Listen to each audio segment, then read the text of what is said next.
Hello everyone, welcome to Eklavya study point. मैं हूं सचिन। आज आप सभी को क्लास 12th हिस्ट्री से जो आपका चैप्टर 10 है, रेबल्स एंड द राज, इसकी इजी एक्सप्लेनेशन करवाने वाला हूं। फ्री नोट्स आपको दे दिए जाएंगे और ये न्यू वीडियो है 2025-26 सेशन के सिलेबस के अकॉर्डिंग। तो चलिए वीडियो को आगे बढ़ाते हैं। जितने भी फ्री नोट्स हैं आपको हमारे टेलीग्राम ग्रुप पे देखने को मिलेंगे, @class12 ESP न्यू ग्रुप, ये हमारा यूजर नेम है। इसको आप सर्च करो और आपको ग्रुप दिख जाएगा। लेटेस्ट अपडेट्स आपको इस ग्रुप में मिलेंगे, सारी पीडीएफ्स आपको इस ग्रुप में मिलेंगी। लेटेस्ट जो भी वीडियोस अपलोड होंगी उसके सारे लिंक आपको मिलते रहेंगे ताकि आप अप टू डेट रहें। और आपको अगर कोई क्वेरी है तो आप इंस्टा पे मैसेज करें, Eklavya study point user name है, यहाँ पे आपको सारी क्वेरीज का आंसर दे दिया जाएगा। और हमारी वेबसाइट है eklavyastudypoint.com, यहाँ पे आपको क्विज और नोट्स वगैरह देखने को मिल जाएंगे। सबसे पहले हमारा टॉपिक स्टार्ट होता है कि रेबल्स एंड राज चैप्टर में हम क्या पढ़ने वाले हैं। तो अंग्रेजों के अगेंस्ट जब हमारा इंडिया, एक साथ तो नहीं पर अलग अलग रीजन्स में, जब रेबल बन गया, यानी कि जब वो उसके अगेंस्ट में खड़ा हो गया, तो ये पूरा चैप्टर में वही बताएगा। जो 1857 में एक बहुत बड़ा, आप कह सकते हो म्यूटिनी, एक एक मतलब रेबेलियन, आप कहते हैं ना, एक क्रांति, वो हुई। तो अब ये कैसे स्टार्ट हुई, इसकी बिगिनिंग क्या थी, इसका बैकग्राउंड क्या था, अंग्रेजों ने हमारे यहाँ पे, ब्रिटिशर्स ने ऐसा क्या कर दिया था कि लोग उनके अगेंस्ट आर्म्ड स्ट्रगल करने लग गए थे, पूरा का पूरा पूरा चैप्टर आपको ये बता देगा। देखो भाई, बैकग्राउंड कुछ ऐसा है कि मेरठ और दिल्ली से स्टार्टिंग होती है इस चीज की, जो ब्रिटिशर्स के अगेंस्ट जो बातें आई हमारे इंडियंस में। तो सबसे पहले तो आर्मी में बहुत ज़्यादा टेंशन चल रही थी। जो इंडियन सिपाही होते थे वो बहुत अनहैप्पी थे, क्योंकि उनके साथ भेदभाव बहुत होता था, उनको पैसे कम दिए जाते थे और उनके साथ बहुत गलत ट्रीटमेंट होता था, बहुत हार्श तरीके से। तो बहुत ही गलत तरीके से ब्रिटिश ऑफिसर्स ट्रीट किया करते थे। और एक इशू आता था कि जो एक नई राइफल, एक जो बहुत बड़ी बंदूक सी होती है, उसकी जो कार्ट्रिज है, ठीक है, जो कार्ट्रिज है, उसको टॉप से मुंह से छीलना होता था, फिर उसके बाद वो गन के अंदर जाती थी। अब वो जो छीलना होता था, कोई कोई ये कहता था कि वो जो छील रहे हो ना मुंह से, वो गाय, जो गाय होती है काऊ, उसका फैट है। और मुस्लिम्स को बोला जाता था कि वो सुअर की चर्बी है, सुअर का फैट है। तो अगर हिंदू उसको मुंह से छीलेगा तो भाई गाय, गाय तो हमारे लिए माता है, तो ये तो बिल्कुल हमारा धर्म भ्रष्ट हो रहा है। मुस्लिम्स के लिए भाई जो सुअर है वो इम्प्योर होता है, बिल्कुल उसको एकदम समझते हैं पाप, अगर देख भी लें, हाथ भी लग जाए। अब मैटर ये आया कि दोनों ही लोग नाखुश हो जाएंगे अगर उनको ये थोड़ा सा भी पता चलेगा, भनक भी लगेगी कि ऐसा कुछ ये मिक्सिंग चल रही है। तो ये एक रिलीजियस सेंटिमेंट्स को हर्ट करने वाली बात होती है, ठीक है। तो अगर किसी के भी साथ आप ऐसा करोगे तो रेबेलियन तो होगा, आवाज तो उठेगी। अब देखो होता क्या है, 10 मई 1857 दोपहर में, 10 तारीख मई महीना 1857 में, मेरठ की छावनी, जो कंटोनमेंट एरिया होता है, वहां पे क्या हुआ, जो कुछ सिपाही थे, जो वहां की ही कुछ नेटिव इन्फेंट्री के थे, और कुछ गांव टाउन कस्बे के लोग मिल गए, आपस में जुड़ गए।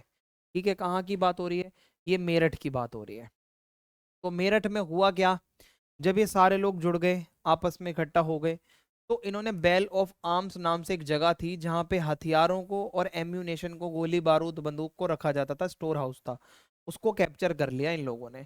अटैक किया, बहुत लोगों को मारा, यूरोपियन ऑफिसर्स को और सिविलियंस को भी जो अंग्रेज होते थे।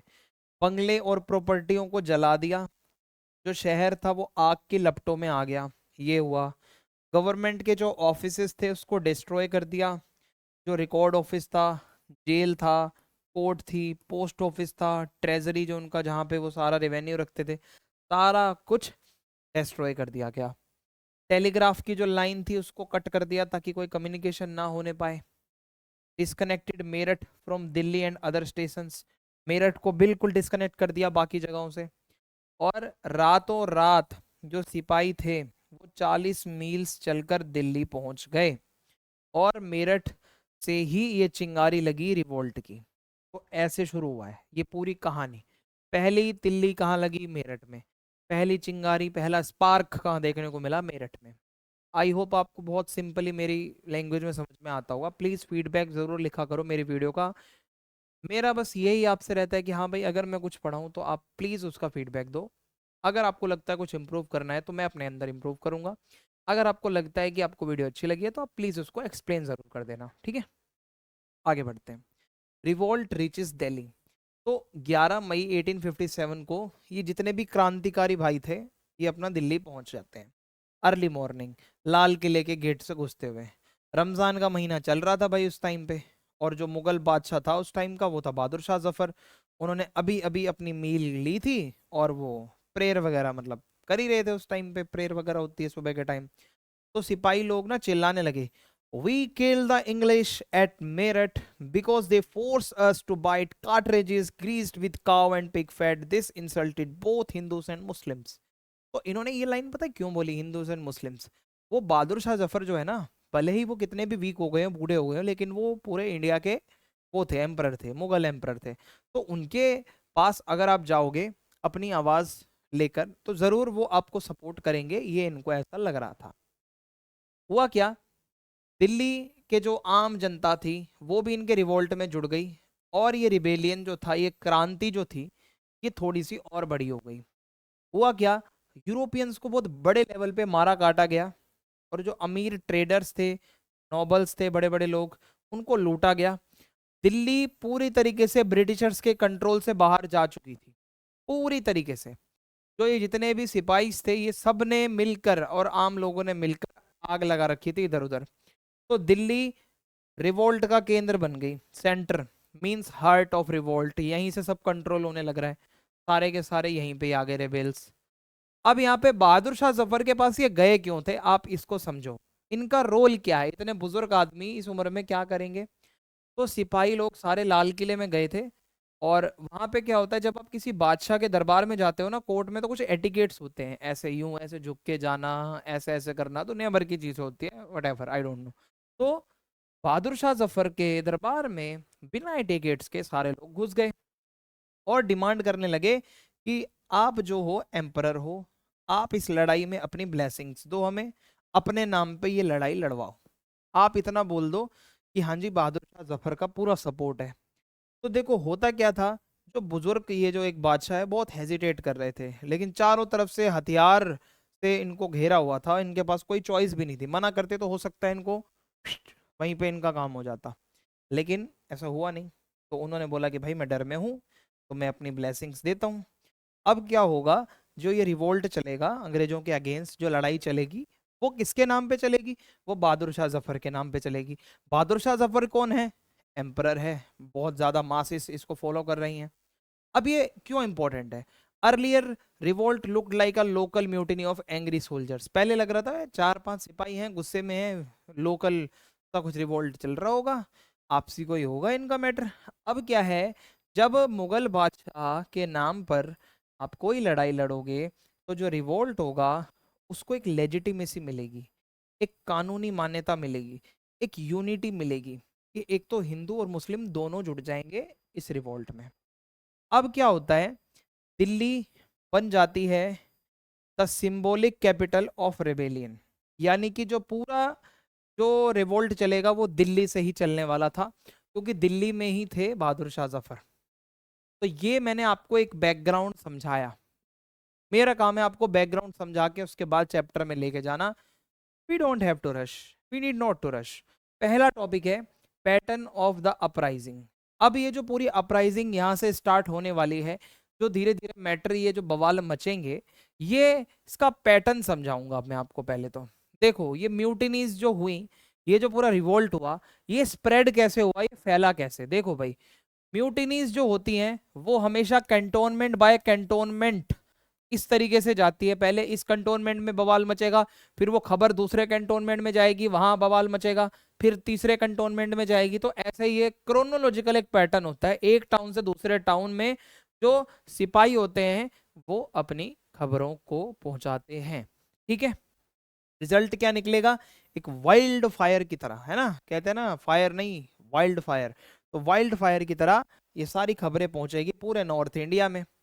तो अब होता क्या था, इनिशियली जो सिपाही लोग होते थे वो एक सिग्नल देते थे, जैसे कोई बंदूक हवा में चला देते थे और या बिगुल बजा देते थे, तो पता चल जाता था हाँ भाई अब रिवोल्ट करना है, अटैक करो, एक सिंबल होता था, ठीक है। और क्या होता था अगर मैं आपको बताऊं, जो आर्म्स होते थे उसको सीज कर लेते ये लोग, ठीक है। जैसे कि वेपन स्टोर जो भी इनका होता था, बेल ऑफ आर्म्स कहते थे अंग्रेज उसको, तो जो भी बेल ऑफ आर्म्स होते थे उसको सीज कर लिया जाता था, कब्जा कर लिया जाता था, और जितना भी उनका खजाना पैसा है वो सब लूट लिया जाता था। तो ये तो एक पैटर्न चलता है। फिर उसके बाद क्या हुआ, डिस्ट्रक्शन। जितनी भी गवर्नमेंट की बिल्डिंग्स होती हैं, चाहे वो जेल हो, चाहे वो ट्रेजरी हो, चाहे वो टेलीग्राफ का ऑफिस हो, चाहे वो रिकॉर्ड रूम हो, चाहे वो अंग्रेजों के बंगले हो, चाहे जितने भी रिकॉर्ड्स हो, सब जला दिए जाते थे, सारी जगहों को डिस्ट्रॉय कर दिया जाता था। टारगेट यही था, एवरीथिंग एंड एवरीबडी, हर वो चीज, हर वो आदमी जो भी अंग्रेज यानी कि फिरंगियों से कनेक्टेड है उसको हम छोड़ेंगे नहीं। तो इनका बहुत ही क्लियर था, हम नहीं छोड़ेंगे, बिल्कुल नहीं छोड़ेंगे। अब यहाँ पे इन्होंने एक बात रखी, कॉल फॉर यूनिटी, कि सभी लोग एक हो जाओ, हिंदी उर्दू पर्शियन सब बोलने वाले एक हो जाओ। कि जितने भी प्रोक्लेमेशंस होती थी, जो भी घोषणाएं करी जाती थी, वो अलग अलग लैंग्वेजेस में करी जा रही थी, कि हर कोई भाई एक हो जाए। हिंदू मुस्लिम सभी से अपील की जा रही थी, एक ही मैसेज था कि भाई यूनाइटेड रहो और हमें साथ मिलकर उठना है, एक्सटर्मिनेट द फिरंगीज, इन फिरंगीज को यहाँ से भगाना है। ओके, तो ये मैटर था सारा। रिलीजियस यूनिटी तो बहुत ही ज्यादा जरूरी थी, ये हिंदू और मुस्लिम्स का एक होना बहुत जरूरी था, क्योंकि ब्रिटिशर्स की पॉलिसी हमेशा से ये थी, डिवाइड एंड रूल, कि भाई फूट डालो और राज करो। तो इस चीज को तोड़ने के लिए हिंदू मुस्लिम्स का एक होना बहुत जरूरी था। अब यहाँ पे जो आम लोग होते हैं, जो ऑर्डिनरी पीपल होते हैं, इनका क्या रोल था। तो ये लोग क्या करते थे, बहुत एनर्जी के साथ एंथुसियास्टिकली ज्वाइन करते थे, और जो भी इनका टारगेट होता था वो और इजी हो जाता था। फिर जब लोकल लोग, ऑर्डिनरी लोग भी आपको सपोर्ट देंगे, तो कहीं ना कहीं वो आपकी जो मेहनत है वो रंग लाने लगेगी। लखनऊ, कानपुर, बरेली, ये टारगेट्स थे इनके। यहाँ पे जितने भी ब्रिटिशर्स, फिरंगीज वगैरह इनको दिख रहे थे, उन सभी को इन्होंने टारगेट बनाना था। और फिर इनके नए टारगेट भी बने, जो पैसे उधार देते हैं, जो अमीर लोग हैं, उनको भी इन्होंने टारगेट बनाया। ये मानते थे कि इन्होंने गरीबों का बहुत खून चूसा है, तो इनको भी मारो। और ब्रिटिशर्स के लोग साथी हैं, इनको भी मारो। और किसानों का अलग गुस्सा था, क्योंकि उन्होंने क्या करा, जाके पूरा उनका घर वर सब तहस नहस कर दिया, लूटपाट मचा दी रिवोल्ट्स करते करते। तो इस तरीके से एक सोसाइटी का ये रिबेलियन बन गया, पूरी की पूरी सोसाइटी उठ खड़ी हो गई, आम लोग से लेकर किसान से लेकर हर कोई। रिबेलियन का नेचर कैसे था मैं आपको बताता हूँ। General defence of authority and hierarchy became a challenge to British rule itself. ये एक ऐसी म्यूटिनी हो रही है जो ब्रिटिशर्स के लिए एक बहुत बड़ा चैलेंज था, कि इसको अब टैकल हम करेंगे कैसे। ब्रिटिशर्स लिटरली हेल्पलेस हो गए मई से जून के बीच में। तो no immediate response from the British, इन्होंने एकदम से तो कोई रिस्पॉन्स नहीं दिया, पर बेचारे डर से हम तो गए थे। Individual Britons ran to save themselves and their families, कुछ कुछ लोग तो जो थे ना वो भाग गए अपनी फैमिली को बचाने के लिए इधर उधर। और एक ब्रिटिश ऑफिसर ने कहा, British rule collapse like a house made of cards. ताश के पत्ते जिस तरीके से ढहते हैं ना, एक घर बनाते हैं, वैसे हमारा ब्रिटिशर्स का रूल कोलैप्स होता हुआ नजर आ रहा है। एक ब्रिटिश अधिकारी ने बोला कि ये जिस हिसाब से ये सारा जो मामला चल रहा है, ये बिल्कुल भी सही नहीं चल रहा है। Lines of communication, planning and coordination of the revolt 1857। ये प्लानिंग कैसे होती थी, ये कोऑर्डिनेशन कैसे होता था एक सिटी से दूसरे सिटी, अभी हमें समझना है। Why revolt followed a similar pattern everywhere, हर जगह जो रिवोल्ट था वो एक जैसा क्यों था, वो एक ही जैसा पैटर्न क्यों हो पाया, ये हमें समझना है। तो होता क्या है, revolts in different cantonment showed remarkable similarity. तो अलग अलग कंटोनमेंट एरिया होते हैं, मान लो अंबाला, अंबाला अलग है, दिल्ली अलग है, ठीक है, और आपका मेरठ अलग है, लेकिन तीनों जगहों पर सिमिलरिटी है, जो चीज़ें हो रही हैं वो एक जैसी हो रही हैं। तो इसके पीछे जरूर कोई ना कोई लाइन ऑफ कम्युनिकेशन है, वो मैसेज सेम ही पास किए जा रहे हैं, क्योंकि कम्युनिकेशन और कोऑर्डिनेशन बहुत अच्छा था इनकी रेजिमेंट्स के बीच में। Not just spontaneous outburst, there was planning behind the scenes, ये नहीं कि कोई कुछ भी कहीं पे भी कर रहा है, नो, हर चीज़ बहुत अच्छे से हो रही थी, प्लानिंग के साथ हो रही थी, जो भी चीज़ें एग्जीक्यूट की गई थी बहुत अच्छे से उसका एग्जीक्यूशन हो रहा था विद प्रॉपर प्लानिंग। तो देखो, एक एविडेंस मिलता है कम्युनिकेशन का, example, seventh Awadh irregular cavalry early May 1857 refused cartridges.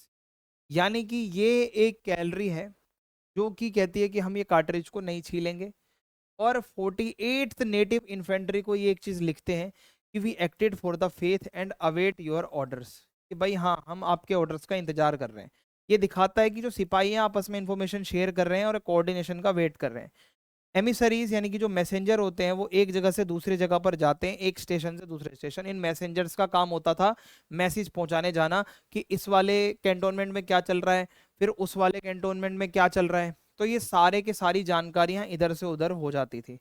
तो लोग प्लानिंग कर रहे थे, डिस्कशंस कर रहे थे, और इस तरीके से जो ये रिबेलियन है ना पूरा का पूरा, ये जो क्रांति है ना, ये जो रिवॉल्ट है, ये इस तरीके से फैला अपना। ठीक है, अब देखो collective decision making, incident of captain here से। एक हियर से नाम से एक कैप्टन थे अवध मिलिट्री पुलिस के, तो protected by his Indian subordinates, कुछ इंडियंस ने ही इनको प्रोटेक्ट किया, बचाने की कोशिश करी।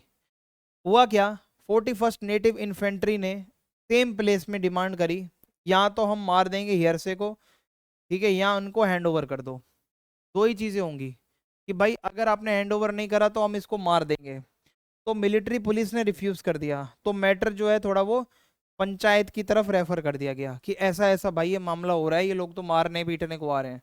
अब पंचायत का यहाँ पे क्या रोल होता है, देखो पंचायत हमने पढ़ा था कि एक ऐसी काउंसिल होती है, काउंसिल ऑफ सिपाही रिप्रेजेंटेटिव्स फ्रॉम ईच रेजिमेंट।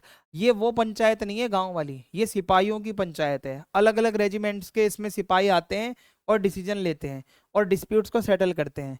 तो हुआ क्या, पंचायत लोग में जितने भी लोग होते थे वो रात रात में मिलते थे कानपुर में। तो इससे ये दिखता है कि ये जितने भी डिसीजंस ले रहे थे ना पंचायत के थ्रू लेते थे। मतलब हर काम करने से पहले कल क्या एक्शन लेना है, परसों क्या करना है, एक प्रॉपर प्लानिंग थी, डिसीजन मेकिंग थी, और वो भी डेमोक्रेटिक तरीके से थी। मतलब ऐसा नहीं है एक बंदा ये सब डिसाइड कर रहा है क्या होगा क्या नहीं होगा, सभी को साथ लेके ये लोग चलते थे। ठीक है, अब ये जो ये कलेक्टिव प्लानिंग इतनी सारी एक साथ मिलकर प्लान बनना, ये पॉसिबल कैसे हो पा रहा है, क्योंकि जो सिपाही होते थे वो लाइंस में रहते थे, इनके बैरक्स होते थे वो आसपास होते थे, ठीक है, इनके जो घर होते थे वो आसपास थे। तो इनकी लाइफस्टाइल कॉमन थी, खाना कॉमन था, कास्ट इनकी कॉमन थी, ट्रेडिशन इनका कॉमन था।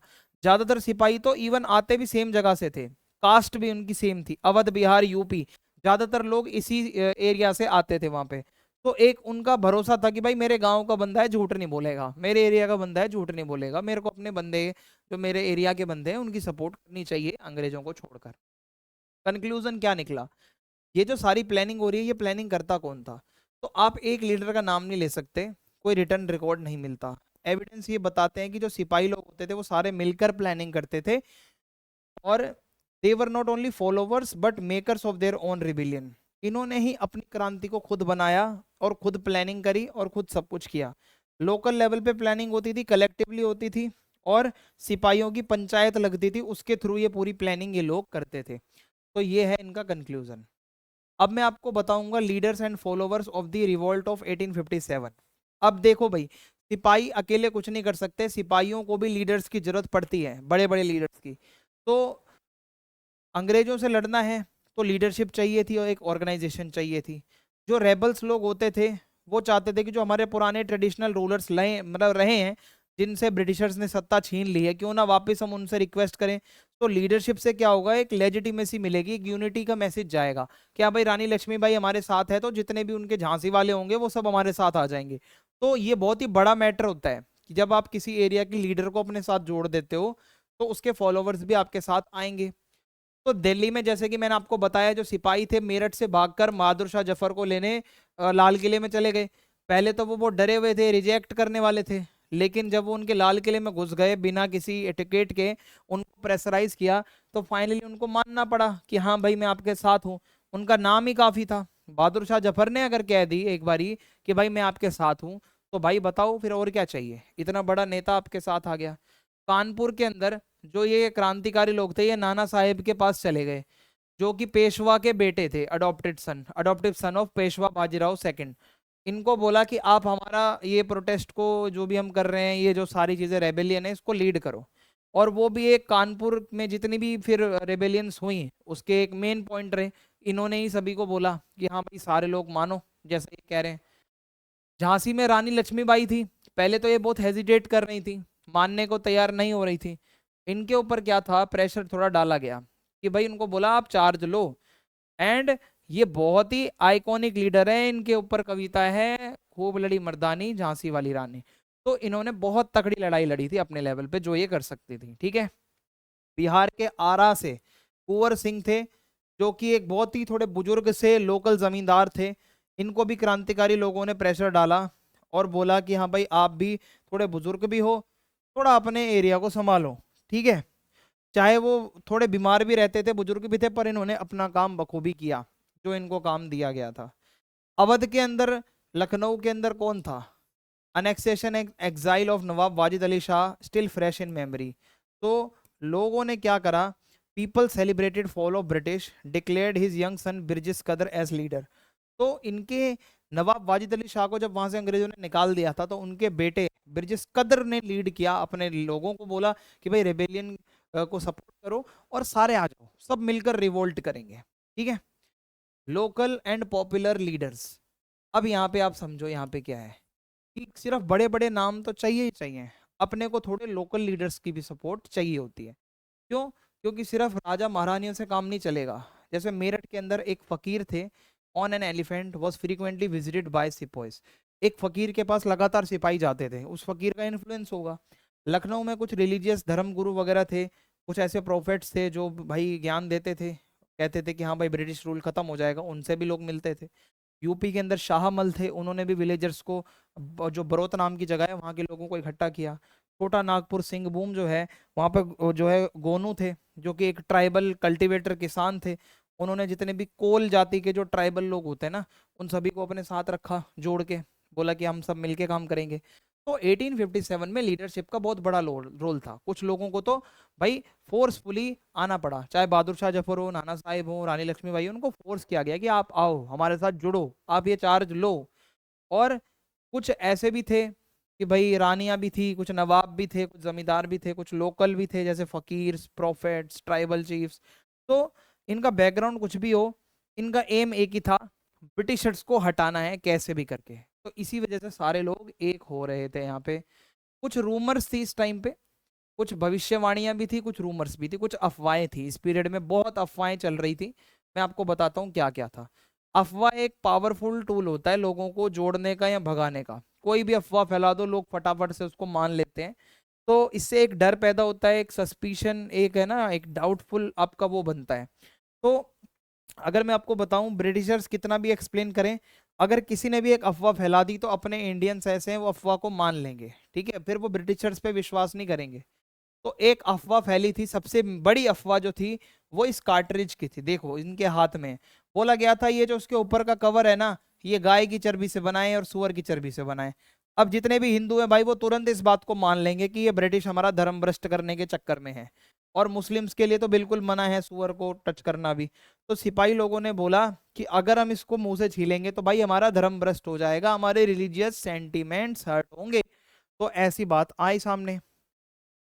फिर है एक और रूमर है कि भाई a low caste worker khalasi at Dumdum magazine asked a Brahmin sepoy for water.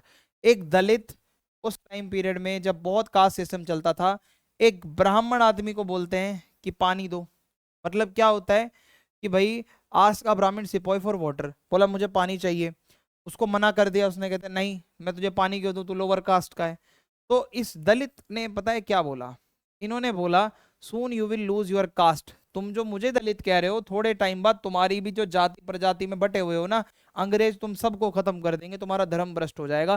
क्योंकि तुम जो अपने पे इतना गुरूर कर रहे हो कि मैं हिंदू हूं, मैं ऊंची जात का हूं, तुम अपने मुंह से अपनी गाय माता की चर्बी छीलोगे, और जो तुम दूसरे वाले हो, तुम सुअर को छीलोगे अपने मुंह से, उसकी जो चर्बी है, तुम्हारा सारा धर्म भ्रष्ट हो जाएगा। अभी तो तुम मेरे को पानी तक नहीं दे रहे हो।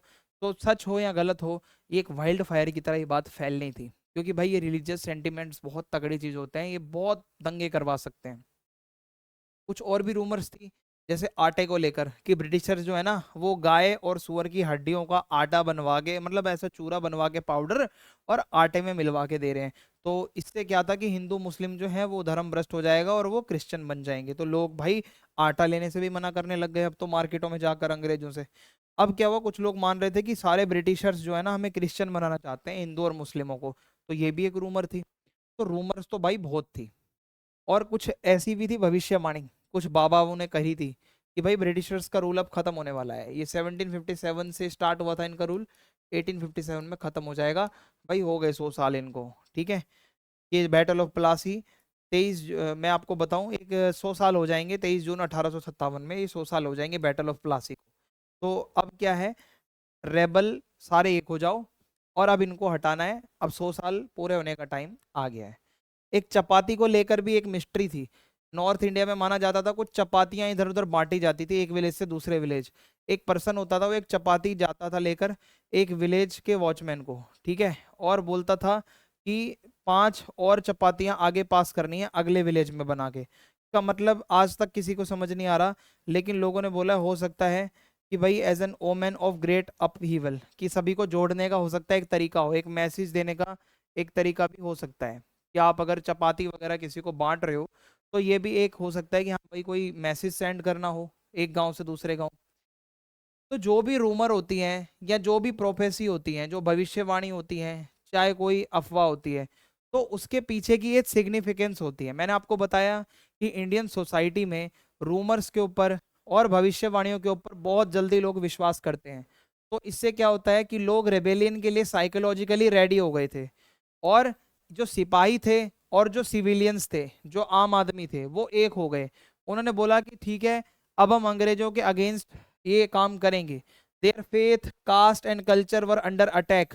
हर किसी के जो धार्मिक विश्वास थे, हर किसी का जो अपना कल्चर था, वो अब अंडर अटैक था।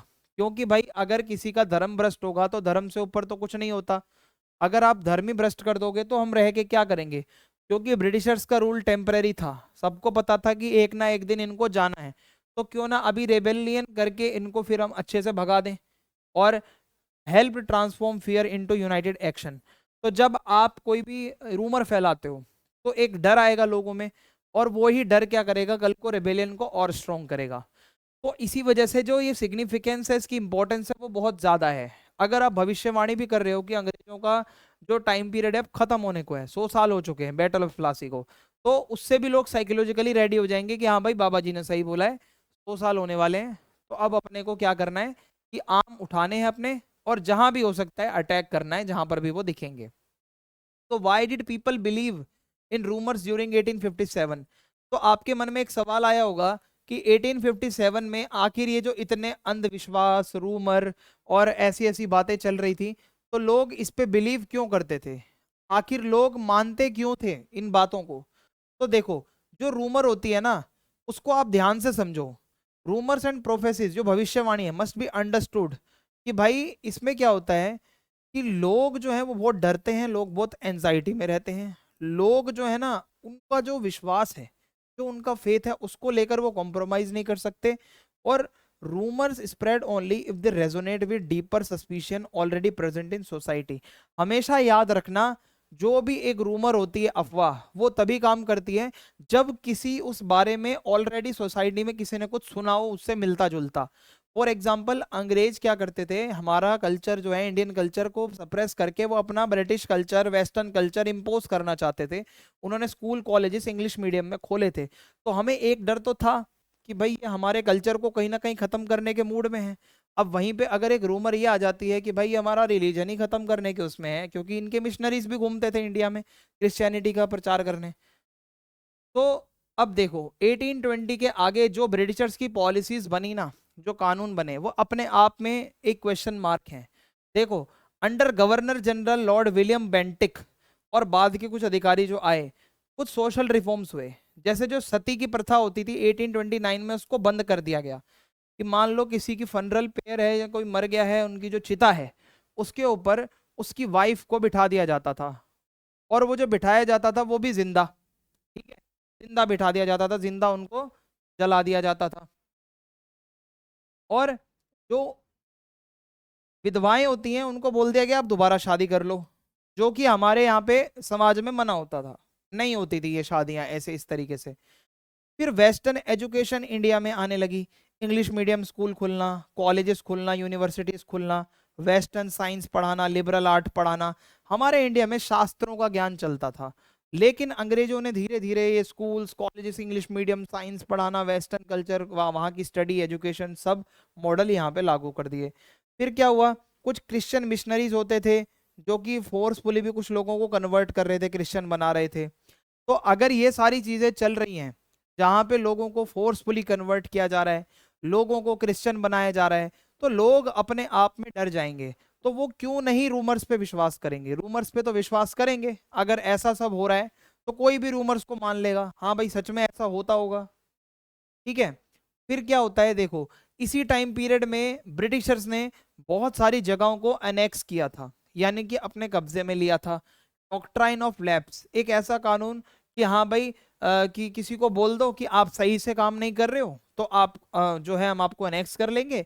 और अगर आपका कोई सगा बेटा नहीं है, आप किसी को अगर आपने गोद ले रखा है तो हम वैलिड नहीं मानेंगे, हम आपकी भी जमीन पूरा अपने अंडर में ले रहे हैं। तो ये बहुत ही गलत था।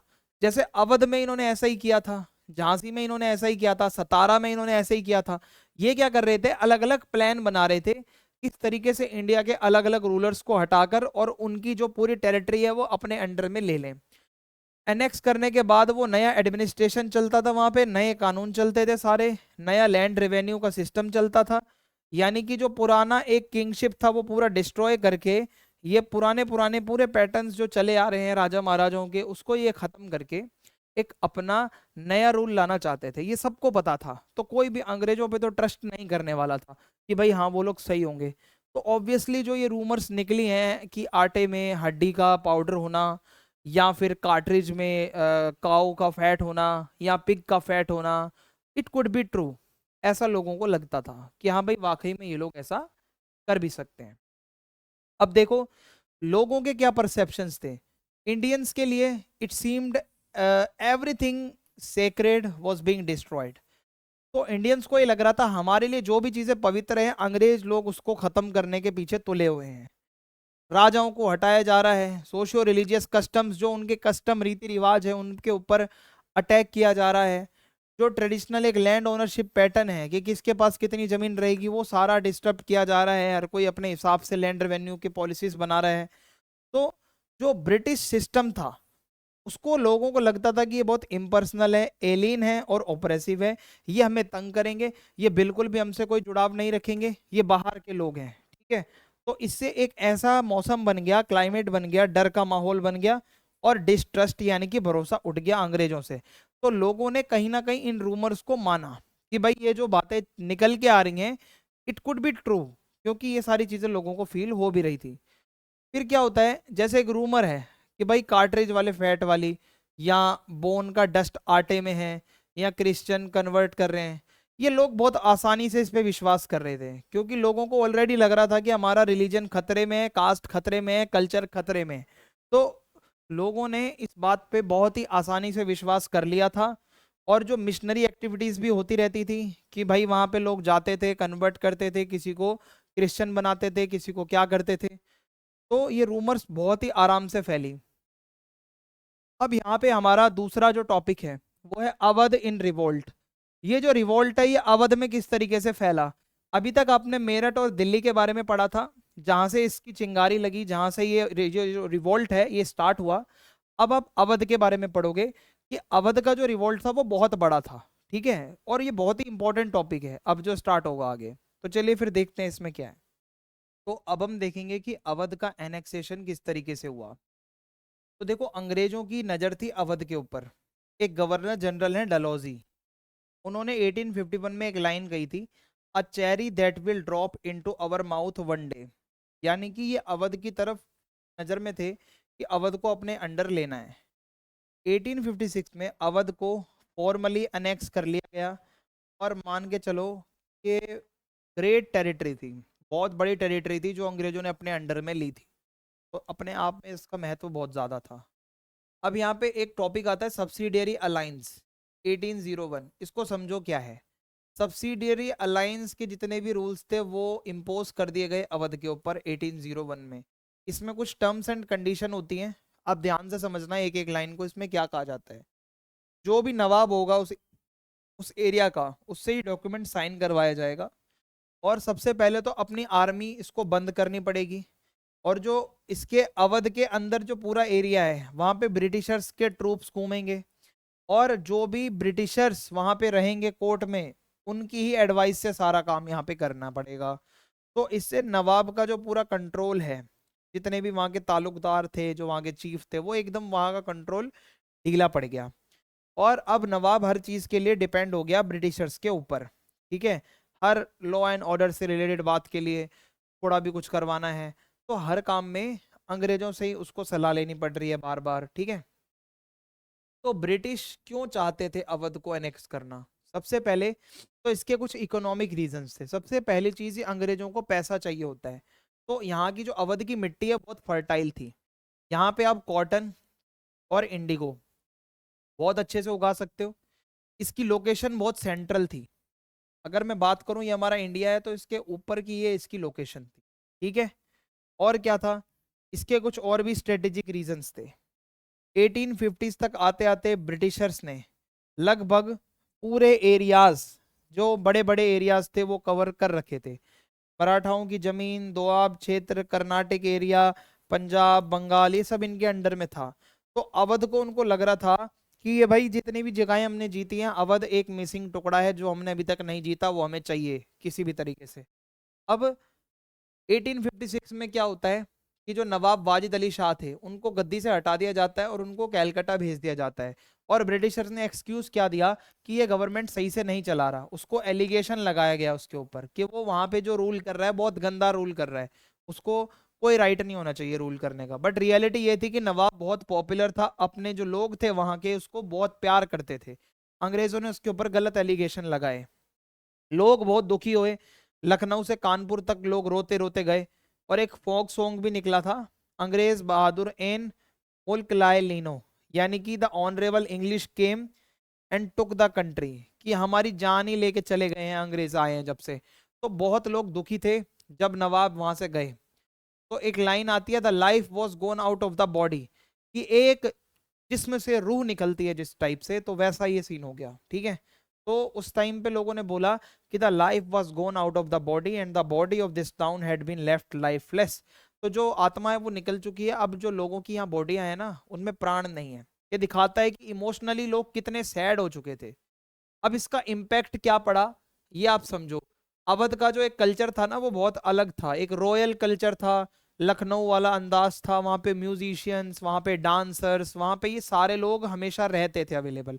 ठीक है, तो ये एक कल्चर वहाँ पे चलता था कि म्यूजिशियंस और डांसर्स वहाँ पे हमेशा रहते ही रहते थे। फिर उसके बाद क्या हुआ, वहाँ पे डांसर भी थे, वहाँ पे पोएट भी थे, वहाँ पे आर्टिसंस लोग भी होते थे, कलाकार, वहाँ पे कुक भी होते थे। जो वहाँ के जितने भी लोग थे ना उनका तो रोजगार चला गया, क्योंकि उनका पूरा रोजगार चलता था नवाब की वजह से। अब नवाब ही नहीं है तो वो लोग क्या करेंगे। इमोशनल लॉस अलग था, लोगों को लग रहा था उनके साथ धोखा हुआ है, उनके जो नवाब थे वो चले गए हैं, लोगों का दिल टूट गया। पॉलिटिकल लॉस भी हुआ था, जो वहाँ के लोकल चीफ थे, तालुकदार थे, उनकी कुछ जो थोड़ी बहुत पावर होती थी वो नवाब की वजह से होती थी। अब नवाब ही चला गया तो उनको कौन पूछेगा। तो अवध 1857 के रिवोल्ट का एक सेंटर इसी तरीके से बना कि जब वहां के नवाब वहां से भेज दिए गए। तो अब क्या हुआ, अवध के अंदर जितने भी सोसाइटी के सेक्शंस थे, प्रिंस हो, तालुकदार हो, पीजेंट्स हो, सिपाही हो, उन सबको ये लग रहा था कि भाई यार ये तो बहुत गलत हो रहा है ये जो भी हुआ है।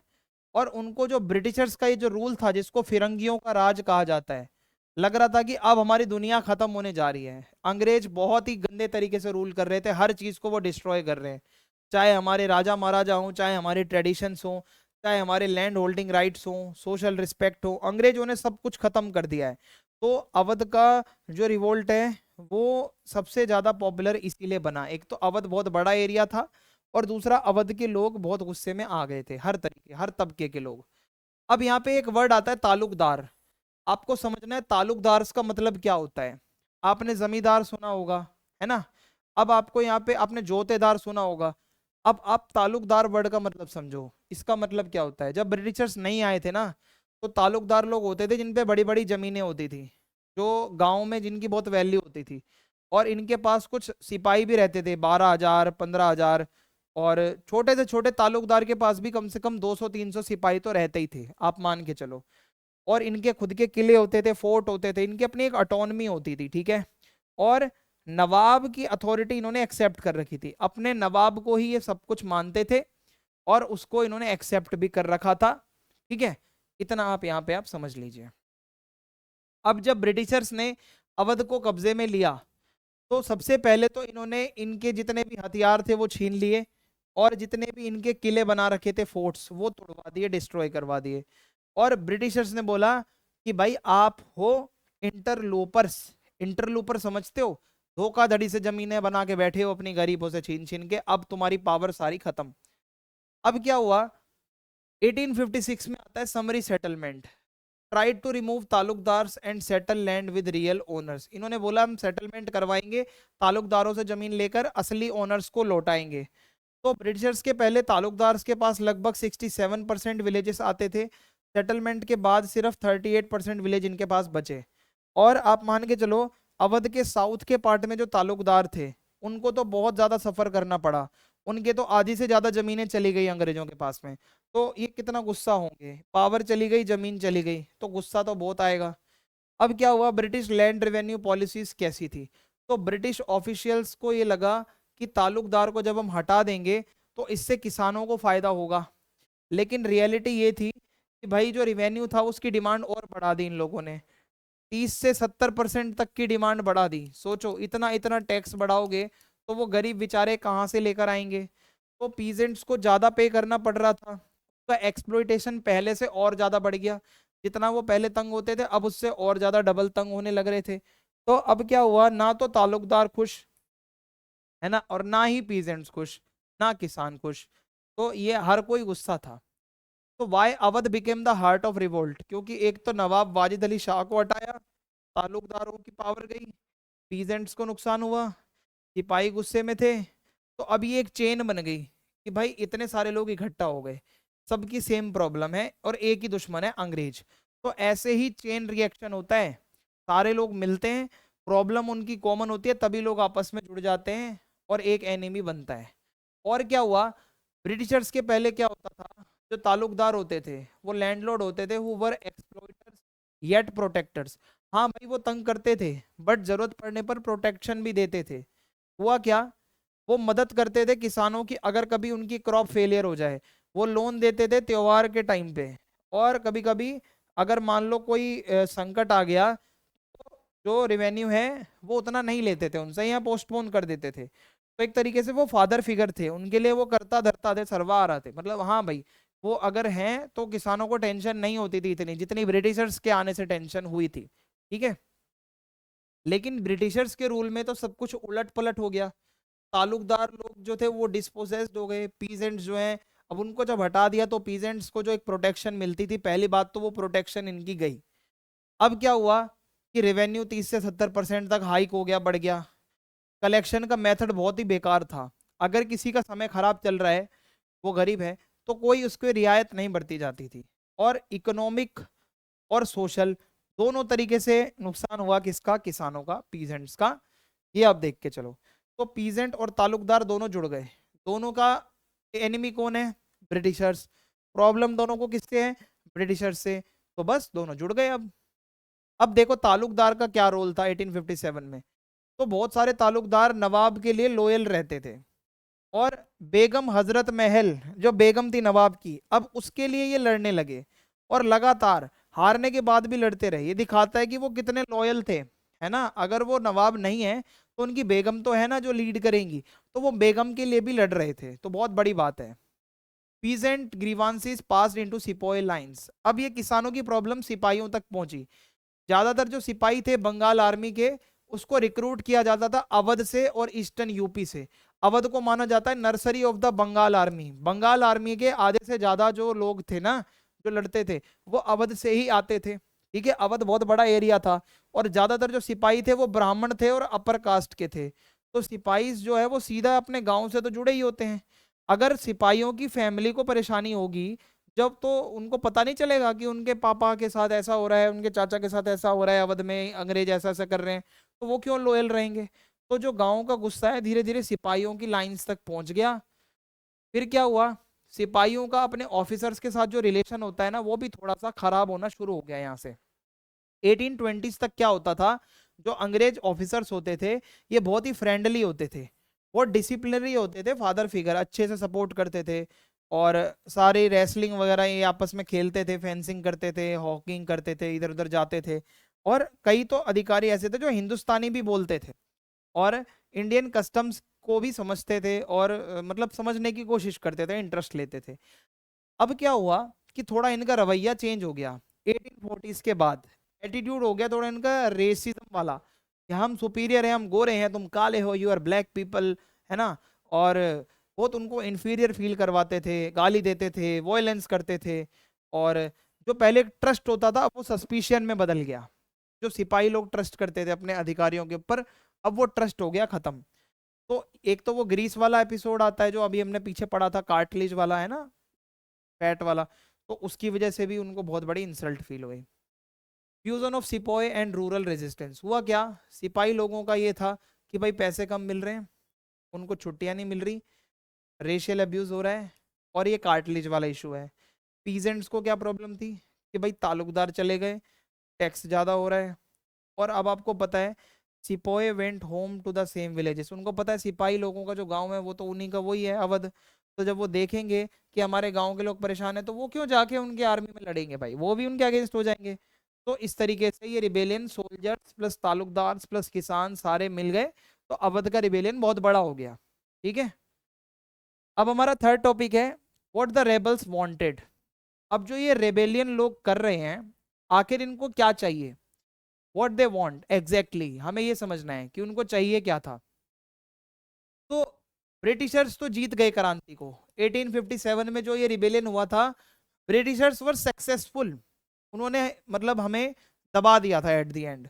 लेकिन अगर आप देखो कि मतलब उन्होंने देखा कि जितनी भी चीजें हुई उसको इन्होंने अपने हिसाब से लिखा, अपने रिकॉर्ड को उन्होंने लिखा, देयर सफरिंग, कितना उनको नुकसान हुआ, और वो कितने हीरो और ब्रेवरी के साथ लड़े रेबल्स के साथ में। रेबल्स को उन्होंने बताया बहुत बेकार हैं, जंगली हैं, क्रूर लोग हैं, इन्होंने हमें आग लगा दी, हमारे बंगलो जला दिए।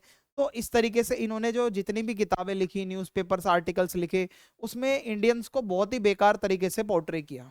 ठीक है, फिर क्या हुआ, जो रेबल रिप्रेशन था, मींट रेबल वॉइसेस, उनकी आवाजों को चुप करवा दिया। रेबल्स क्या चाहते थे ये तो किसी ने सुना ही नहीं। अंग्रेजों के साथ क्या हुआ ये पूरी दुनिया ने देखा। रीजन क्या था, ज्यादातर जो रेबल्स थे वो सिपाही थे और आम लोग थे, और ये ज्यादा पढ़े लिखे नहीं थे, ना तो ये कुछ अपना स्ट्रगल को लिख सकते थे, पढ़े लिखे नहीं थे। तो थोड़े बहुत डॉक्यूमेंट है जो वो अपने इश्तिहार जारी करते थे, पोस्टर और नोटिफिकेशंस, उससे पता चलता है कि हाँ ये रेबल्स क्या कर रहे थे। बाकी ये कोई ऐसे लेटर्स नहीं लिखते थे, ये लोगों को जोड़ना चाहते थे, रिवोल्ट के आइडियाज को फैलाना चाहते थे। ओवरऑल मतलब रेबल्स के साइड से ज़्यादा अपने को मटेरियल मिलता नहीं है पढ़ने का, हो सकता है अंग्रेजों ने जला भी दिया हो, पर अंग्रेजों का बहुत मैटर मिलता है। तो हमें ब्रिटिश सोर्सेज के ऊपर ही डिपेंड होना पड़ता है। जब हमें और कुछ नहीं मिलेगा और ब्रिटिशर्स ने अगर कुछ लिखा होगा तो हमारी मजबूरी है कि हमें उसी को पढ़ना होगा, उसी को ही सही मानना होगा। तो आज के जो हिस्टोरियंस हैं वो हैवीली रिलाई करते हैं ब्रिटिश रिकॉर्ड्स के ऊपर। ठीक है, प्रॉब्लम ये है कि ब्रिटिश रिकॉर्ड्स दिखाते हैं सिर्फ ऑफिशियल माइंडसेट कि अंग्रेज क्या सोचते थे उस पूरे मैटर के ऊपर, और ये दिखाते हैं कि ब्रिटिशर्स ने रिवोल्ट को किस तरीके से देखा था। और बहुत ही कम चीज़ें हमें पता चलती हैं कि रेबल्स को एक्चुअली में चाहिए क्या था।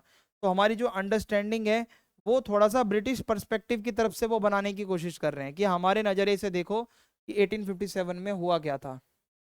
अब यूनिटी की बात आती है, जो रेबल्स लोग जितने भी नोटिफिकेशंस निकालते थे, पोस्टर्स बनाते थे, लगातार सभी सोसाइटी के सेक्शंस को कवर करते थे वो, हिंदू मुस्लिम सबको, कास्ट चाहे किसी की कुछ भी हो, वो सबको जोड़ के चलते थे।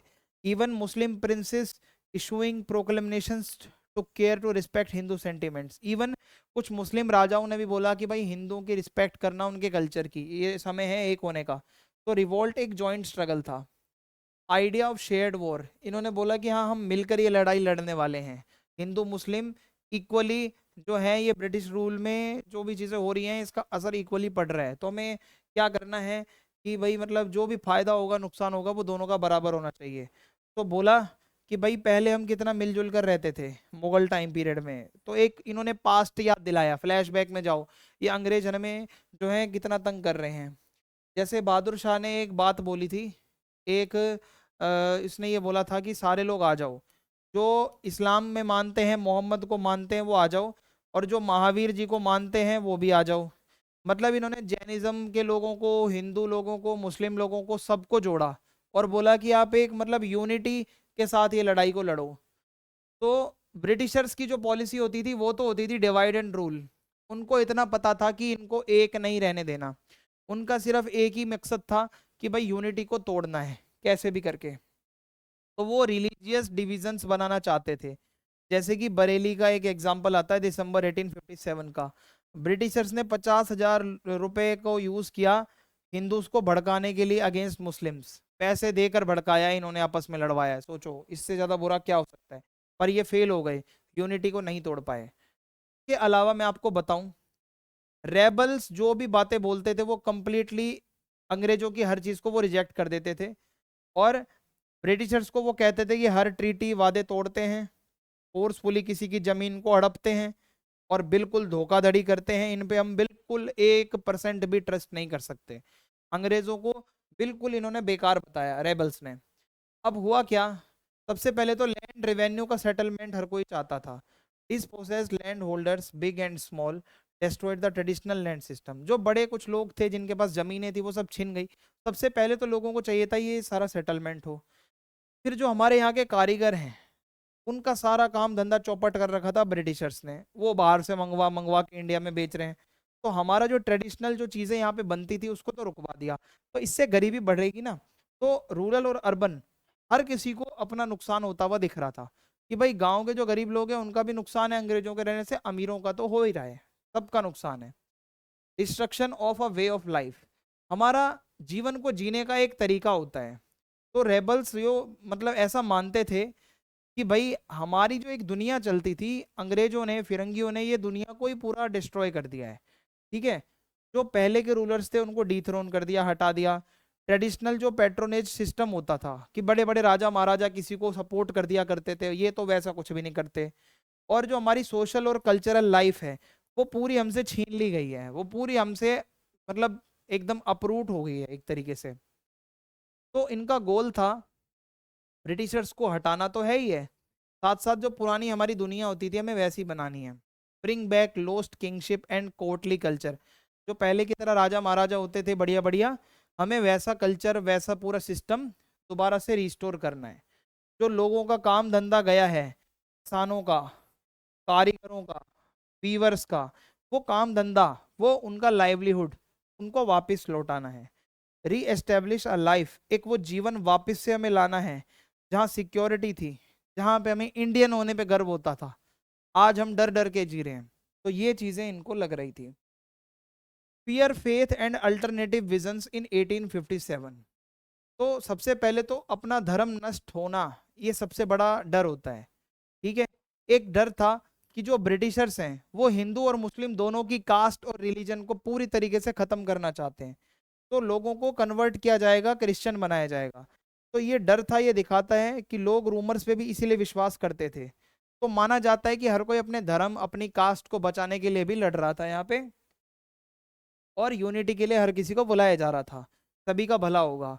ये ऐसी फाइट है, ये इंडिविजुअल किसी की नहीं है, ये एक ऐसा स्ट्रगल है जो हमारी कम्युनिटी, हमारे इंडियन कल्चर को बचाएगा। एक ऐसी वॉर है जो हमें कलेक्टिवली लड़नी है, एक ऐसी लड़ाई है जो हमें सबको साथ लेकर चलना है। ठीक है, ये वो रिवोल्ट था। वाइडनिंग ऑफ द रिबेलियन, अब ये जो क्रांति है ये मेरठ और दिल्ली से शुरू होकर अवध से लेकर इधर उधर पूरी जगहों पर अब फैलने लग जाती है। हर जगह पर ब्रिटिशर्स को टारगेट किया जाता है। क्या हुआ, जो अंग्रेज थे ना उनको कुछ हमारे लोकल लोग भी सपोर्ट करते थे। जो साहूकार होते हैं, लाला वगैरह, पैसे उधार देते हैं जो, और जो अमीर लोग हैं, तो अंग्रेजों के पिट्ठू बने हुए थे, अभी भी अंग्रेजों के ही साथ थे। होता क्या था कि फिर वहां पे लोग जाते थे और अकाउंट्स की जितनी बुक थी वो जला देते थे, जो भी उनके घर होते थे उनको भी पूरा खाली करके और जला देते थे, और अमीर लोगों को पकड़कर उनके बीच रास्ते में बेइज्जती की जाती थी। तो ऐसा ऐसा काम कर रहे थे। तो जो ये रेबल्स थे ये सिर्फ अंग्रेजों के ही नहीं, ये लोकल लोगों के भी अगेंस्ट थे जो अंग्रेजों के चापलूस हुआ करते थे, उनके अलाई हुआ करते थे। Glimpse of an alternative vision, ये जितनी भी चीजें हैं ये दिखा रही हैं कि भाई ये जितना भी चल रहा था इस चीज को ओवरटर्न करना था। ठीक है, जो जितना भी ऑपरेशन चल रहा है, चाहे कॉलोनियल हो चाहे लोकल हो, हमें ऑपरेशन बिल्कुल नहीं सहना, कोई हमें तंग नहीं करेगा, हम आराम से जीना चाहते थे। और एक ऐसी सोसाइटी ये लोग बनाना चाहते थे जहां सब बराबर हो। लेकिन होता क्या है कि भाई ये जो such radical visions were not openly articulated in proclamations, घोषणाएं होती थी उनमें कुछ कुछ बातें सही से खुल के बताई नहीं जाती थी। जो बेसिकली मेनली फोकस होता था प्रोक्लेमेशंस में, वो पॉलिसीज ना बताकर सिर्फ एक मैसेज देना होता था कि भाई यूनिटी के साथ रहो, एकता के साथ रहो, हमें क्या करना है, सभी को एक रहना है, हिंदू है चाहे मुस्लिम है, अपने को बटना नहीं है। अब यहाँ पे क्या है, the search for alternative power. जब ब्रिटिशर्स यहाँ से जाएंगे, बहुत सारी जगह हैं, दिल्ली, लखनऊ, कानपुर, वहां से ब्रिटिश रूल जो था वो टेम्परेली थोड़े दिनों के लिए शट डाउन हो गया था, क्योंकि रेबेलियंस ने बहुत वहां पे दंगे फसाद कर दिए थे। और rebels attempted to fill the vacuum of power with their own systems, rebels चाहते थे जैसा सिस्टम हम चाहेंगे अब दिल्ली वगैरह में और बड़े बड़े शहरों में वो सिस्टम आएगा, इनको ऐसा लग रहा था। तो किया क्या, रेबल्स लोगों ने ट्राई किया to restore the pre British world of the 18th century, specially Mughal court culture. तो 18th सेंचुरी से पीछे जब आप जाओगे तो जो मुगल्स का कल्चर था, तो ये लोग चाहते थे वो कल्चर वापस से आ जाए। सबसे पहले इन्होंने क्या करा, कुछ अपॉइंटमेंट्स करवाई सिविल और मिलिट्री लेवल की पोस्टों पे। लैंड रेवेन्यू इन्होंने वापस से लेना स्टार्ट कर दिया, और ट्रूप्स जो लड़ने आते थे उनको इन्होंने ये पेमेंट भी देने लगे किसी किसी को। ऑर्डर्स दिए इन्होंने कि भाई आप लूट और लूटपाट वगैरह मत करो, डिसिप्लिन में रहो थोड़ा। और एक तरीके से जो रेबल्स की जो आर्मी है उनमें एक कमांड से हर कोई चलेगा, ये बातें इन्होंने करने की टेम्पररी कोशिश करी थी। ये दिखाता है कि ये सिर्फ लड़ना नहीं चाहते थे, रेबल्स लोग जो हैं वो गवर्न भी करना चाहते थे, ये चाहते थे कि जो एक सिस्टम है उसको भी रिस्टोर करना, सिर्फ मार धाड़ लड़ाई झगड़ा नहीं करना था, इनको सिस्टम को भी रिस्टोर करने का पूरा प्लान था। सबसे पहले मैं अगर आपको बताऊं, जो रेबल्स लीडरशिप, जब भी मैं रेबल्स की लीडरशिप की बात करूं तो वो एक ही एग्जांपल देते थे मुगल्स का, कि मुगल्स लोग क्या करते थे अपने टाइम पीरियड में। और जो मुगल्स का कोर्ट कल्चर था और जो उनकी अथॉरिटी थी, जो काम करने का तरीका था, वो एक सिंबल था, वो एक यूनिटी का सिंबल था इनकी नज़र में, कि जैसे मुगल्स रूलर्स काम करते थे हमें भी कुछ उसी पाथ पे चलना है जब हम इनको भगा देंगे यहाँ से। फिर क्या होता है, लिमिट्स ऑफ रेबल एडमिनिस्ट्रेशन, ये जो काम कर रहे थे उसकी कुछ कमियां हैं। एडमिनिस्ट्रेटिव स्ट्रक्चर जो होते थे design to meet war need, सिर्फ लड़ाई झगड़े से रिलेटेड चीजों की क्या जरूरतें हैं उस पर ज्यादा फोकस ये लोग कर रहे थे। और ये जो अब ब्रिटिशर्स काउंटर अटैक करने वाले थे उनका इनके पास कोई जवाब नहीं था। अब वो हल्के में थोड़ी ना आप उसको ले सकते हो, थोड़े टाइम के लिए वो टेम्पररी पीछे हट गए, वो कुछ तो करने आएंगे ना, कुछ रिस्पॉन्स तो देंगे, जो आपके ऊपर 100 साल से रूल कर रहे हैं वो चुप करके बैठेंगे। तो बहुत ही थोड़े से एरिया में इनका ये चला एडमिनिस्ट्रेशन, वापस से अंग्रेज आ गए। हुआ क्या, अवध के अंदर सबसे लंबे समय तक रेजिस्टेंस देखने को मिला। तो at Lucknow court plans of counter attack drawn up even in late 1857 early 1858, यहां तक तो ये प्लान्स चल रहे थे। Command hierarchies still functional, those rebels in Awadh had a more organized and persistent system। तो अवध का एक एक्सेप्शन है, वहां पे अभी भी थोड़ा एडमिनिस्ट्रेशन ये चला रहे थे, इनकी कमांड से काम चल रहा था, बाकी जगहें वापस से अंग्रेज अपनी लेना शुरू कर चुके थे। अब हमारा यहाँ पे फोर्थ वाला टॉपिक आता है जो कि है रिप्रेशन। तो रिप्रेशन में हम ये समझेंगे कि अब काउंटर अटैक में अंग्रेज क्या करने वाले हैं। तो ये जो 1857 का रिवोल्ट है, अंग्रेज इसको एक्सेप्ट थोड़ी कर लेंगे, वो कुछ तो काउंटर अटैक करेंगे अपने जवाब में।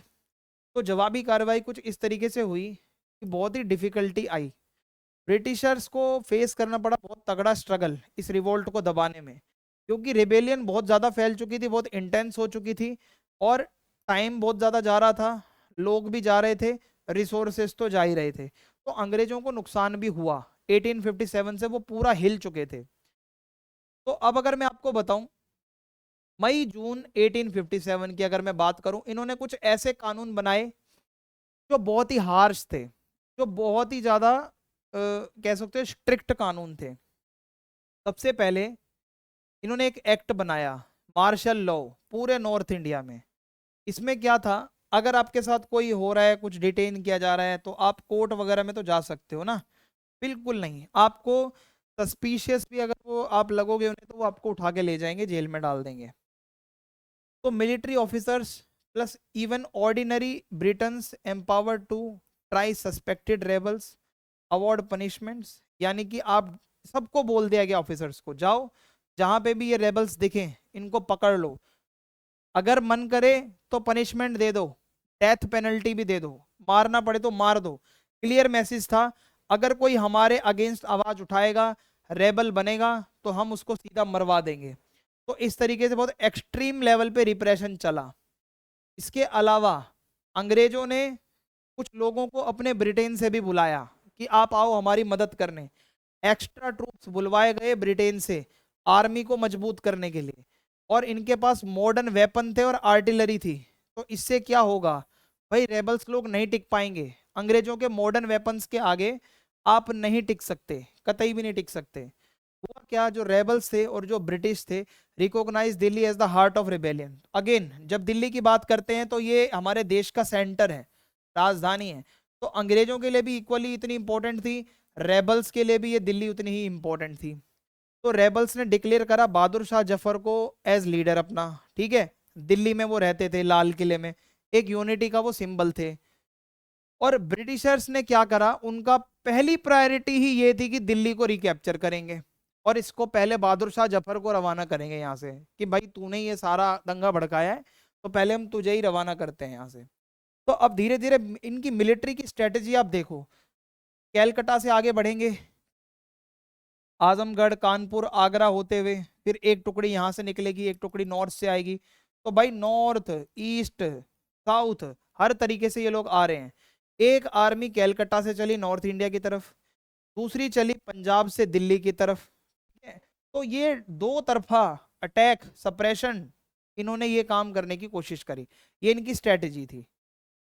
फिर उन्होंने क्या करा, अर्ली जून 1857 में British attempts to recover Delhi began, Delhi को रिकवर करने की इनकी कोशिशें वापस से शुरू हो गई, और सितंबर 1857 तक दिल्ली पूरी तरीके से रिकैप्चर कर ली गई। लड़ाई लड़ी गई लंबे समय तक, बहुत इंटेंस, दोनों तरफ से बहुत ज्यादा नुकसान हुआ, पर एट द एंड अंग्रेजों ने दिल्ली को वापस ले लिया। और क्योंकि rebels from all over north India flock to Delhi to defend the Mughal capital, सारे रेबल्स दिल्ली में इकट्ठे हो गए, अब बाकी जगह हो गई खाली, बाकी जगह कैप्चर कर ली, साथ साथ दिल्ली भी कर ली, ठीक है।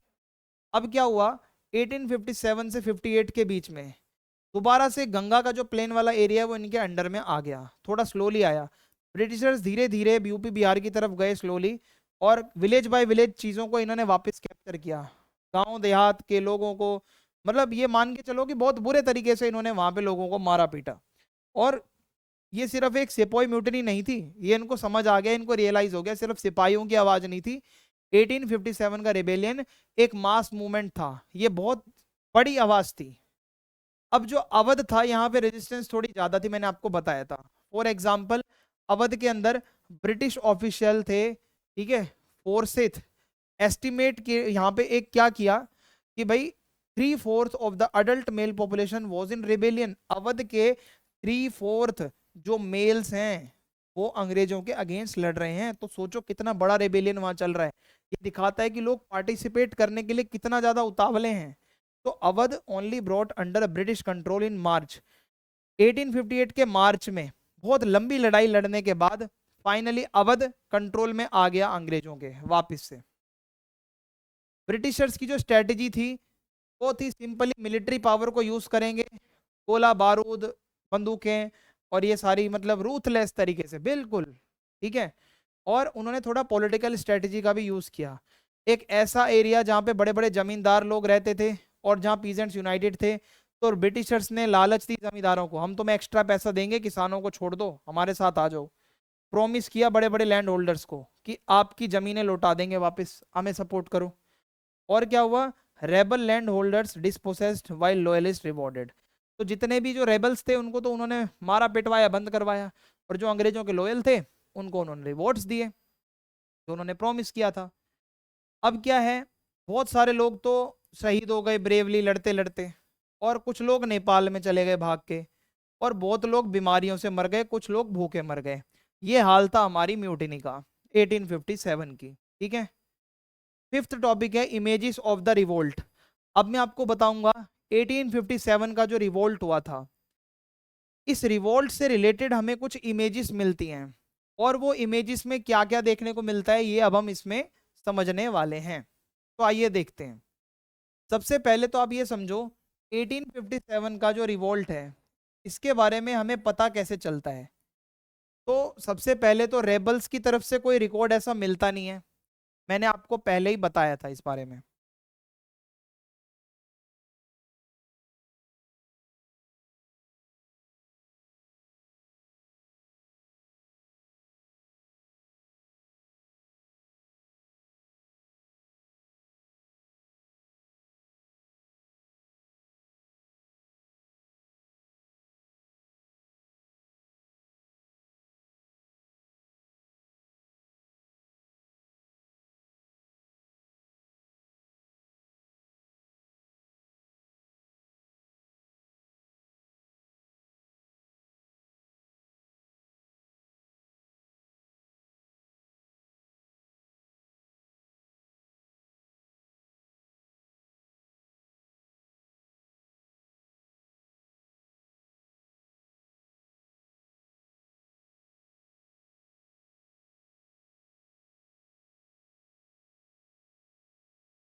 तो अपने को रेबल्स की तरफ से ज्यादा कुछ मिलता नहीं है, हमें जो भी मिलता है उनकी तरफ से वो है कुछ उनकी प्रोक्लेमेशंस और नोटिफिकेशंस, ठीक है, और थोड़े बहुत लेटर जो रेबल के जो मतलब जो इनके लीडर्स होते थे उनके मिलते हैं हमें। प्रॉब्लम क्या है, ज्यादातर रेबल्स सिपाही थे और किसान थे जो पढ़े लिखे नहीं थे, तो उनका जो वर्जन है पूरे म्यूटिनी का वो उतना क्लियरली हमारे सामने अभी तक भी सामने नहीं आ पाया है। तो जितना भी हमें मिलता है जो डेटा वो ब्रिटिशर्स के ही सोर्सेज से अपने को लेना पड़ता है, we don't have any other option. अब ब्रिटिश ऑफिशियल जो अकाउंट्स हैं, जो ब्रिटिशर्स के पास डॉक्यूमेंट हैं, बहुत सारे रिकॉर्ड हैं कॉलोनियल एडमिनिस्ट्रेटर्स के और मिलिट्री मैन के। जैसे लेटर लिखे जाते थे उस टाइम पे, डायरीज लिखी जाती थी, ऑटोबायोग्राफीज हैं, कुछ हिस्ट्रीज हैं, कुछ रिपोर्ट्स जैसे कि memo, notes, assessments of situations, ये सारी चीज़ें डॉक्यूमेंटेड होती थी, इनको प्रॉपरली लिखा जाता था। तो जब इनको पूरे को लिखा जाता था तो वो आज हमारे लिए एक हिस्टोरिकल सोर्स बन चुका है, ठीक है, बहुत ही कीमती है।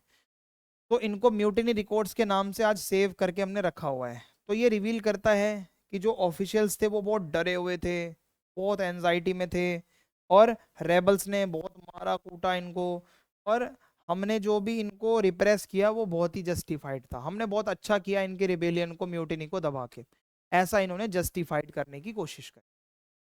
अब इनकी जो ब्रिटिशर्स की न्यूज़पेपर्स थी, इनकी जो मैगजीन्स थी, वहां पे क्या चलता है देखो, जो भी रिवोल्ट हुआ उसकी पूरी कहानियां ब्रिटिश मीडिया, ब्रिटिश प्रेस में पब्लिश करवाई जाती थी, न्यूज़पेपर वगैरह में सबको पता चलता था क्या हो रहा है।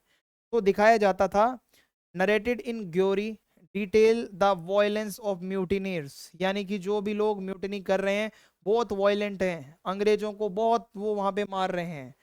तो उनका मेन मकसद था ब्रिटेन की पब्लिक के ओपिनियन में आग लगाना कि भाई ये बहुत बुरा हो रहा है। तो हुआ क्या, वहाँ के लोगों को गुस्सा आ गया कि भाई अगर इंडियन ऐसा कर रहे हैं तो बदला लो, रिवेंज के लिए जाओ, उनको और ज़्यादा दबाओ। अब इस टाइम पे 1857 का जो रिवोल्ट है, इसकी अपने को कुछ इमेजेस, कुछ पिक्चर्स मिलती हैं पेंटिंग और प्रिंट के रूप में, इसमें से पेंटिंग ज़्यादा है प्रिंट कम है।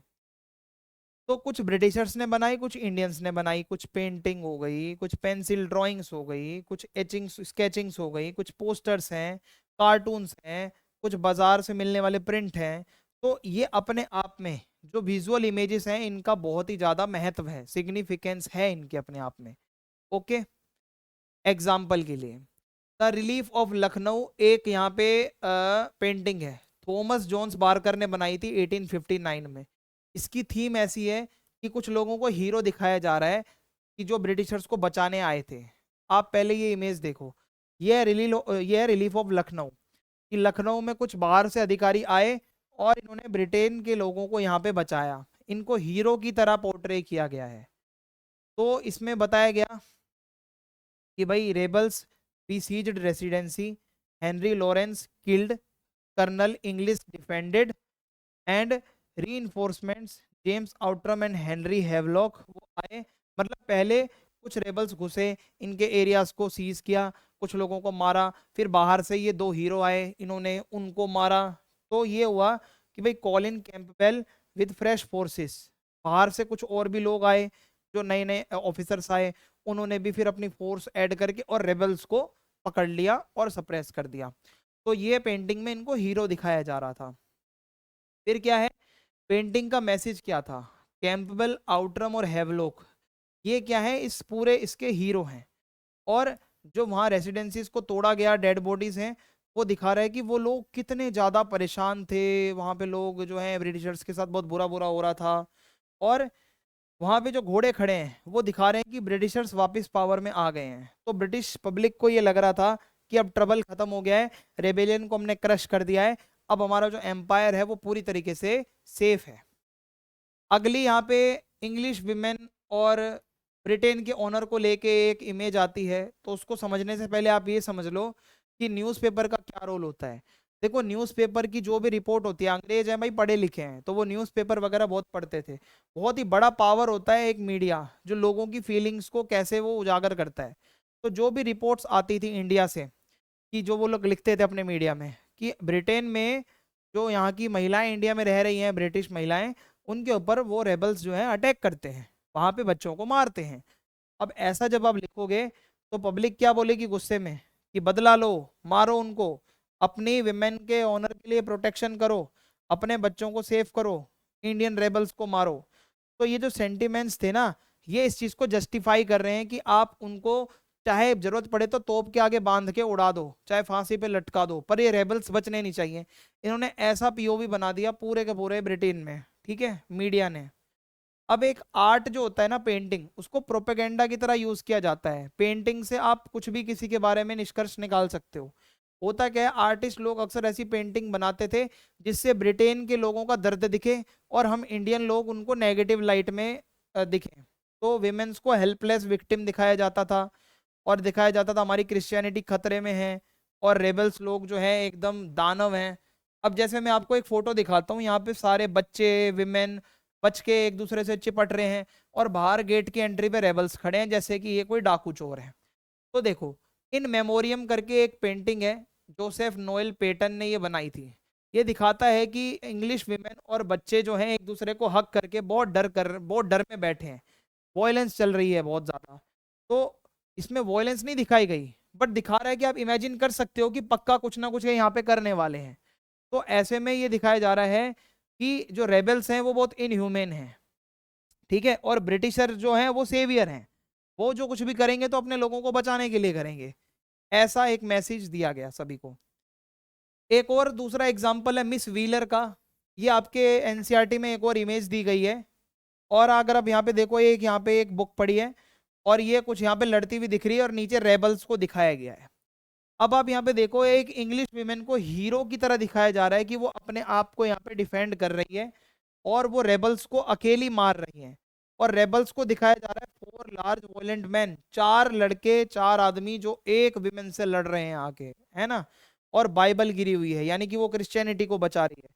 मीन्स लड़कियां लड़ रही हैं क्रिश्चियनिटी को बचाने के लिए, ऐसा दिखाया जा रहा था ब्रिटेन के अंदर। बहुत ही डीप मीनिंग है इसका। ब्रिटिश यूज विमेन्स इमेज इसलिए ताकि ये पता चले कि हाँ भाई, जो अटैक हो रहा है वो हमारी सिविलाइजेशन पे हो रहा है, हमारे रिलीजन पे भी ये लोग रेबल्स अटैक कर रहे हैं। और ये दिखाया गया कि ये सिर्फ एक पॉलिटिकल अपराइजिंग नहीं है, ये सिर्फ पॉलिटिकल रीजन से ये लोग एक नहीं हो रहे हैं। ये चाहते हैं हमारी विमेन्स को, हमारे बच्चों को, हमारे कल्चर को मारना। सोचो कितना उल्टा दिखाया जा रहा है कि वो बच्चों और महिलाओं को आगे करके इस चीज को जस्टिफाई कर रहे थे कि हमने जो इनके साथ किया है वो बहुत अच्छा किया है। Vengeance and retribution. तो लोगों का मूड कैसा था? लोग गुस्से में भी थे, लोग हिले हुए भी थे, क्योंकि न्यूज़पेपर, आर्ट और जो भी अफवाहें आती थी उससे एक ऐसा एक एनवायरनमेंट बन गया कि भाई ये बोला गया कि अब तो मारो, इनको मारो, यही चाहिए, यही अब नीड ऑफ आर है, हमें चाहिए ये रेबल्स की डेड बॉडीज। तो ब्रिटिशर्स के ऑनर को डिफेंड करने के लिए डिमांड की गई कि आप इनको ऐसी पनिशमेंट दो कि ये लोग याद रखें, दोबारा कभी रेबल ना बने। तो ब्रिटिशर्स ने वही किया। अब अगर मैं आपको बताऊं, फीमेल, यहाँ पे एक विजुअल रिप्रेजेंटेशन एक और पेंटिंग का आता है, एक फीमेल फिगर दिखाई गई है, जस्टिस के लिए लड़ रही है, एग्रेसिव है, हाथ में तलवार है, एक हाथ में शील्ड है, सिपाहियों को मार रही है, उनके पीछे कुछ इंडियन विमेन हैं, कुछ चिल्ड्रन हैं। तो ये मैसेज दिया जा रहा है कि ब्रिटिश वॉयलेंस का, कि जस्टिस और प्रोटेक्शन यहाँ पे की जा रही है, ठीक है, यहाँ पे इनसे बचाया जा रहा है। तो British press flooded with pictures and cartoons, यानी कि जो ब्रिटेन की जो पूरी मीडिया है, जो प्रेस है, जो न्यूज़पेपर्स हैं, उनमें ऐसे ही कार्टून होते थे। किसी लड़की को दिखाया जा रहा है वो उसको बचा रही है, कभी दिखाया जा रहा है वो उसको बचा रही है, उसको मार रही है। तो ये पेंटिंग्स भी बहुत बड़ा सोर्स है। अब देखो दहशत का माहौल कितना था। यहाँ पे रेबल्स को मारा गया, उनको तोप यानी कि कैनन के आगे बांधकर उड़ा दिया गया, तोप के गोले के आगे, पब्लिकली उनको फांसी पे लटका दिया गया। तो ये जो इमेजेस हैं ये अपने आप में बहुत ही ज्यादा दहशत वाली हैं, कि इनको इतना ज्यादा डेथ पेनल्टी वगैरह तक की सजाएं दी गई, इतना एग्रेशन था अंग्रेजों के दिमाग में हमारे लिए, और ये इमेजेस को वो अपने पूरे मीडिया में दिखाते थे। अब यहाँ पे एक और आता है, एक गवर्नर जनरल थे कैनिंग, उन्होंने सजेस्ट किया थोड़ा सा भाई मर्सी दिखाओ, थोड़ा इन पे दया दिखाओ, इतना मत मारो रेबल्स को। तो पता है इनका मजाक उड़ गया ब्रिटेन में, एक कार्टून छप गया न्यूज़पेपर में कि ये तो सिपाहियों को बचा रहा है, ये तो कोवर्ट है, ये तो पुलिस है, ये तो ब्रिटेन का वो है, देशद्रोही है। तो ऐसे में अगर मैं आपको बताऊं, अगर कोई हमारे इंडियंस के लिए अच्छी बात भी करता था तो उसका मजाक बन जाता था ब्रिटेन में। तो मान के चलो कि बहुत ही बुरा बुरा हुआ। कुछ इंडियन पर्सपेक्टिव से भी इमेजेस पेंटिंग्स प्रिंट बने, जैसे 1857 को फर्स्ट वॉर ऑफ इंडिपेंडेंस माना जाता है। वो अलग बात है कि हर कोई अपने अपने लिए अलग अलग जगह से लड़ रहा था, बट स्टिल जो हमारे एनिमी थे वो तो ब्रिटिशर्स ही थे ना। तो 20th सेंचुरी का जो नेशनल मूवमेंट है जो हमारा चला, पूरा इंडियन नेशनल मूवमेंट, वो कहीं ना कहीं इंस्पायर्ड था इस चीज से कि हाँ भाई जो 1857 में लोग लड़े थे हमें उनसे इंस्पिरेशन लेनी है। जो गलती उन्होंने करी थी वो गलती हमें नहीं करनी। गलती ये करी थी कि वो अलग अलग जगहों से लड़े थे, हमें क्या करना है कि एक ही जगह से पूरा इकट्ठा होकर लड़ना है। तो ये एक यूनाइटेड लोगों की वॉर थी अगेंस्ट द इंपीरियलिज्म। और कुछ लोगों को बहुत बड़ा मसीहा और हीरो माना गया, ब्रेव वॉरियर माना गया, जैसे रानी लक्ष्मीबाई थी झांसी की, उनके हाथ में तलवार दिखाई जाती है, घोड़ा है उनके पास, वो एक सिंबल है करेज, सेक्रीफाइस और अंग्रेजों से लड़ने की एक सिंबल, खूब लड़ी मर्दानी वो झांसी वाली रानी। और दिखाया जाता है उनको कि हाँ भाई उन्होंने अन्याय के खिलाफ वो लड़ी है, एक मैस्कुलिन वॉरियर है, एक मदरली प्रोटेक्टर है वो। और अगर मैं आपको बताऊं बहुत सारी कविताएं और लिटरेचर में भी लिखा गया है, कुछ पोम्स हैं। सुभद्रा कुमारी चौहान की एक फेमस लाइन थी, खूब लड़ी मर्दानी वो तो झांसी वाली रानी थी। यानी कि like a man she fought she was the Rani of Jhansi, एक मैन की तरह वो लड़ी और वो झांसी को प्रोटेक्ट कर रही थी। तो रानी लक्ष्मीबाई एक आइकॉनिक फिगर बनी नेशनलिज्म का, जिनको आज भी देख के हम इंस्पिरेशन लेते हैं। तो एक तो ब्रिटिशर्स की मेमोरी है जो दिखाती है कि ज्यादा तकड़ी रिबेलियन हुई, म्यूटिनी हुई, फिर उन्होंने इस चीज को जस्टिफाइड भी कर दिया कि जो हमने ब्रूटल रिवेंज लिया वो सही था। दूसरी तरफ हमारी मेमोरी ये कहती है कि हमारा जो ये रेबेलियन था ये हमारा फ्रीडम स्ट्रगल का पहला फाइट थी हमारी, और इसी से हमारी ये फाउंडेशन पड़ी नेशनलिज्म की, यही हमारे लिए इंस्पिरेशन बना आगे के जो भी हमारे मूवमेंट्स चले। तो इस तरीके से हमारा ये पूरा चैप्टर खत्म होता है। अगर वीडियो पसंद आई हो तो आप चैनल को सब्सक्राइब करें, वीडियो को लाइक करें, फीडबैक लिखिए कमेंट बॉक्स में, वीडियो को शेयर करने की कोशिश करें। जय हिंद, जय भारत।